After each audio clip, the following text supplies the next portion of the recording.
Angels are saying, you will receive an extra $90,000 from a person. This is your time to be happy.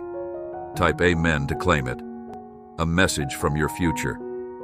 It all worked out, you made it through everything, and you're the happiest you've ever been. You have your manifestations, you have your blessings. You have received all that you've been praying for. Your story had a few twists and turns, but that was all part of the plan to bring you to where you belong. Your soul was guiding you. This whole time you trusted. You believed and you kept going. Congratulations to you, even when you're not aware of it. God is directing your life. Proverbs 1:69 says, a person may plan his own journey, but the Lord directs his steps. God likes to direct you through His Word. When we read and study the Bible regularly, that's often all He needs, but many of us don't spend enough time reading God's Word, so another way He'll guide and direct use is through paint. Job 36:15 says, God teaches people through suffering and uses distress to open their eyes. Have you ever thought about why horsey readers put a bit in a horse's mouth? It's not for the horse is comfort. The rider uses discomfort to point the horse in a different direction. In the same way, pain guides and directs you and often turns you in a new direction.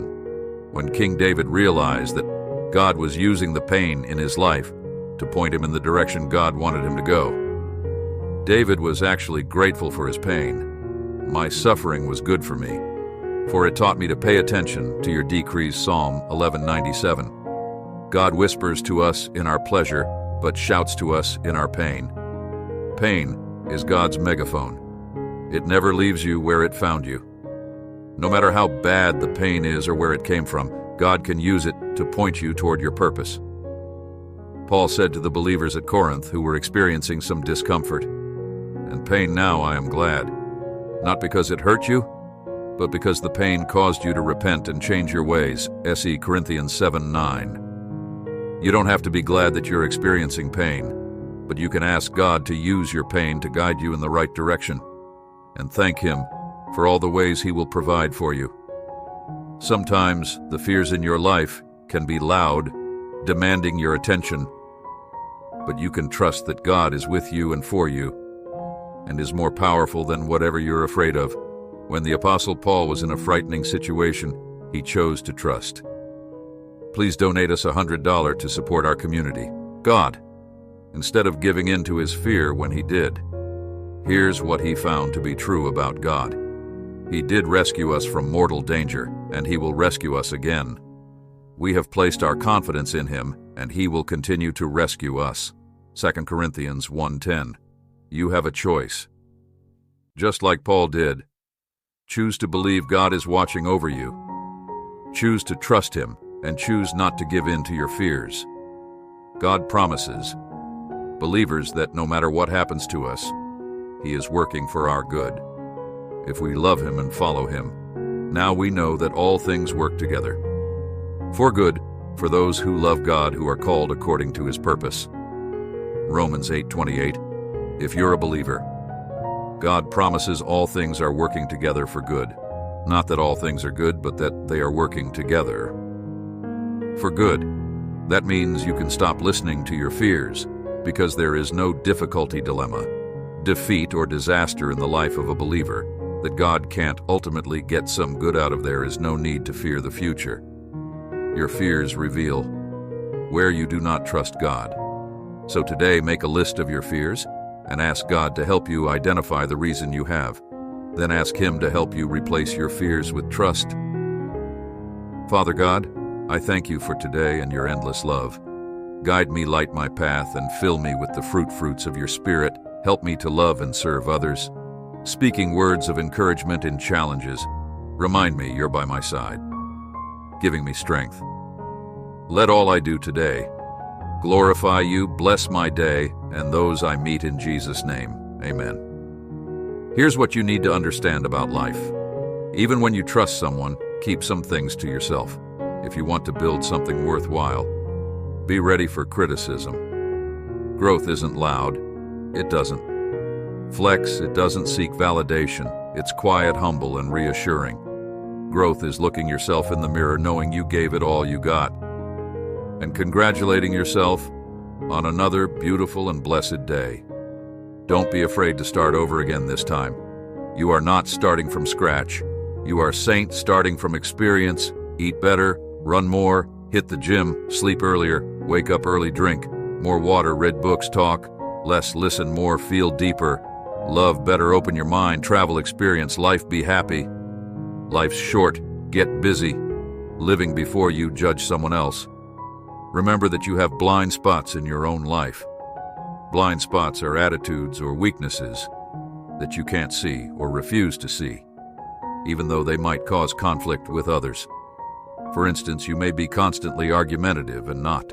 You keep turning simple conversations into debates. Jesus says that when you feel the urge to judge someone because of their blind spots, think of it as an opportunity to uncover your own and to address them. Jesus talked about this in the Sermon on the Mount. Why do you look at the speck of sawdust in your brother's eye and pay no attention to the plank in your own eye? Matthew 7:35 Navi, he's saying, how dare you? Why are you so concerned about the sin in someone else's life when you haven't dealt with the even greater sin in your own life? Take care of your blind spots so that you will be able to see clearly and help others. Have you noticed that you tend to judge others on what you dislike in yourself? For example, if you know you're lazy and you don't like that about yourself, you're likely to see it more in others and judge them. If you're prideful or greedy, you tend to spot that quickly in other people.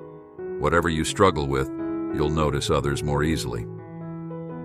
The Bible says in 1 Corinthians 11:31, if we judged ourselves in the right way, God would not judge us. Think about what that verse is saying. If we would seriously examine our lives and self-evaluate our own weaknesses, faults, and failures, instead of pointing them out in others, we would be prepared to stand before God in humility. God is for you, not against you. He already knows your blind spots, and He wants to help you resolve them so that you can mature in your faith, to live an abundant life that overflows with God's goodness. The first thing you need to do is start being grateful and stop complaining. The second thing you need to do is start being content and stop comparing. God made you to be you. He doesn't want you to be anybody else. When you compare yourself to other people, you get envious and resentful, and you might even start to copy them. But God has never made a clone. God only makes originals. Even identical twins are different in thousands of ways. If you won't be you, then who will be you? The truth is that comparing only gets you in trouble. When you compare your looks, your grades, your spouse, your career, or your kids, it causes two problems. One, you get full of discouragement because you can always find someone who's better off than you, someone who is better looking, makes more money, or has more talent. And two, you get full of pride. Why? Because you can always find someone who's not doing as well as you. The Bible says it is better to be content with what little you have. Otherwise, you will always be struggling for more, and that is like chasing the wind. Ecclesiastes 46, because of social media. It's easier than ever to compare yourself to others when you see posts every day that shout, "Look at me, look what I can do, look what I've got." It can draw you into a state of envy and discontent. It can even cause you to try to impress others with your own posts. But the thing is, you don't have to impress anyone.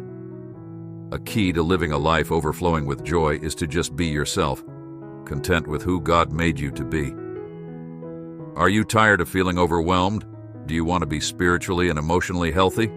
The Bible says it's healthy to be content, but envy can eat you up. Proverbs 14:30. Contentment comes when you enjoy what you have, rather than waiting for something else to make you happy. Stop comparing yourself to other people and start being content with what God has given you. And then watch your joy overflow, casting all your care upon Him, for He careth for you. 1 Peter 5:7. Cast thy burden upon the Lord, and shall sustain thee. He shall never suffer the righteous to be moved. Psalm 55:22. Do not carry your burdens in your own strength. Lay your burdens at the feet of Jesus Christ and trust Him. He will give you the grace strength, wisdom, and courage to deal with your problems. He knows every battle you fight, every area you are weak in and broken, every burden you carry, and every hardship you face.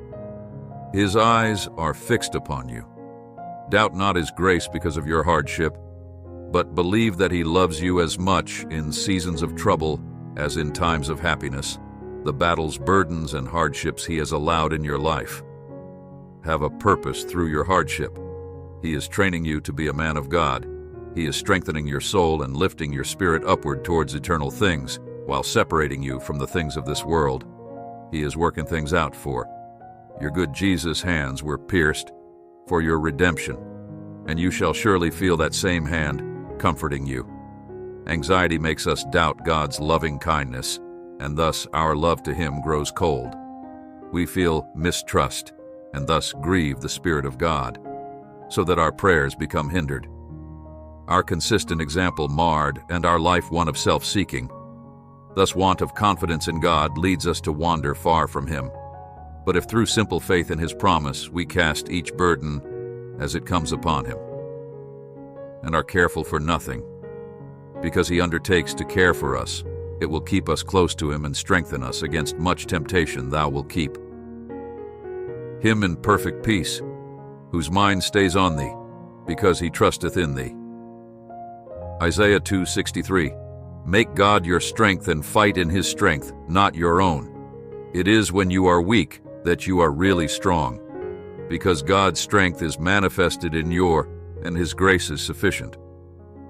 Make God your refuge, your hiding place. Do not worry yourself. God left him to try him, that he might know all that was in his heart. Chronicles 32:31, in order to bring out and make manifest Hezekiah character, the searcher of hearts.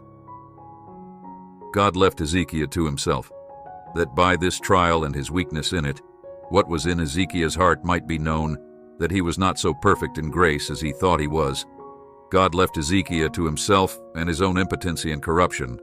God withdrew from him those supplies and assistance of his Spirit, which would certainly and effectively have kept Hezekiah from sin and Satan. God left Hezekiah so that he might know that he had infirmities and sins as well as virtues, and therefore that the great mercies which he had received were not the effects of his own merits, as he might be prone to believe, but of God's free grace. Here we see the reason why the faithful are tempted, which is to determine whether they have faith or not, and that they may feel the presence of God, who does not allow them to be overcome by temptations, but in their weakness administers strength.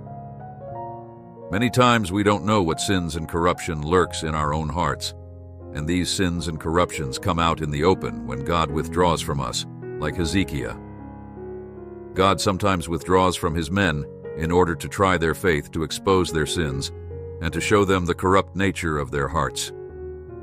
For no man can refrain from sinning by his own strength, but it is God who keeps men from sins and from Satan.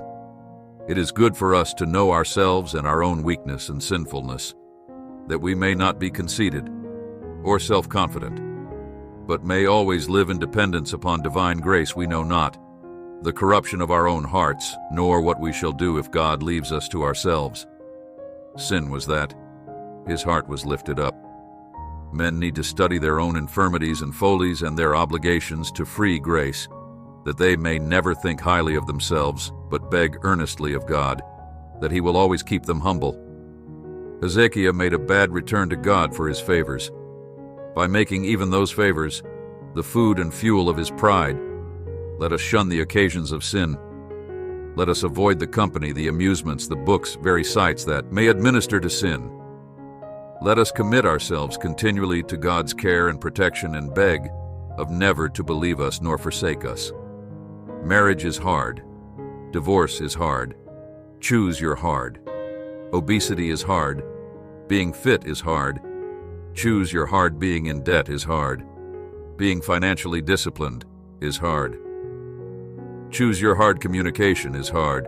Not communicating is hard. Choose your hard. Life will never be easy. It will always be hard. But we can choose our hard pick wisely. Some people are spiritually literate. They read energy, they can sense true intentions and feelings, despite what's coming from someone's mouth. This week's vibes are success, abundance, love, happy relationships, personal growth, and amazing blessings. Get ready for a massive positive change in your life. Stagnant or feeling stuck doesn't only happen when we're unsure what step to take next. It sometimes happens when we have too many ideas for what's next. All these projects and obligations we're taking on simultaneously are dividing our energy into so many different directions, and this can contribute to feeling stuck. When the event came, there came a rich man of area met Joseph, who also himself was Jesus' disciple. He went to and begged the body of Jesus. Then Pilate, he commanded the body to be delivered, and when Joseph had taken the body, he wrapped it in a clean linen cloth and laid it in his own new tomb, which he had out in the rock, and he rolled a great stone to the door of the sealer, and departed. Matthew. His cross stands empty in a world groans, silent through hours of anguish and of dread. In stillness, the earth awaits the resurrection, while Christ goes to wake up the dead in Matthew 12:40. Jesus compares himself to Jonah, proclaiming, "For as Jonas was 3 days and 3 nights in the whale's belly, so shall the Son of Man be 3 days and 3 nights in the heart of the earth." Matthew 12:40. Hell is in the heart of the earth, and clearly when Christ died, he gave up his spirit, John 19:30. So after he died, what did Christ do? What happened after the cross and before the resurrection? Christ descended into the depths of hell to proclaim his gospel victory, that the atonement for sins has been made, and Satan and death have been defeated. He proclaimed it to souls of unbelievers and fallen angels imprisoned in hell. For Christ also hath once suffered for sins, the just for the unjust, that he might bring us to God, being put to death in the flesh, but quickened by the Spirit, by which also he went and preached unto the spirits in prison. 1 Peter 31:2. Then he went to the part of hell called Abraham's bosom, or paradise, the place of comfort where the souls of the faithful were, as they couldn't yet enter heaven. As the atonement for sins hadn't been made and proclaimed liberty to those who had died in faith, he then took those believers with him along with the thief on the cross to heaven, where all believers now go immediately upon death. Wherefore he saith, when he ascended up on high, he led captivity captive and gave gifts unto men. Now that he ascended, what is it? But that he also descended first into the lower parts of the earth. He that descended is the same also, that ascended up far above all heavens, that he might fill all things. Ephesians 48:10, KJV 3. He conquered death and rose from the dead on the third day, and along with him many believers were resurrected, and the graves were opened, and many bodies of the saints, which slept, arose and came out of the graves after his resurrection, and went into the holy city and appeared unto many. Matthew 27. If you're feeling frightened about what comes next, don't embrace the uncertainty. Allow it to lead you places. Be brave as it challenges you to exercise both your heart and your mind as you create your own path towards happiness. Don't waste time with regret. Spin wildly into your next action. Enjoy the present, each moment, as it comes, because you'll never get another one quite like it. And if you should ever look up and find yourself lost, simply take a breath and start over. Retrace your steps and go back to the purest place in your heart, where your hope lives. You'll find your way again. Subscribe our channel to help us reach 10,000 divine subscribers before April. Donate us super thanks to support us. Type Amen to affirm.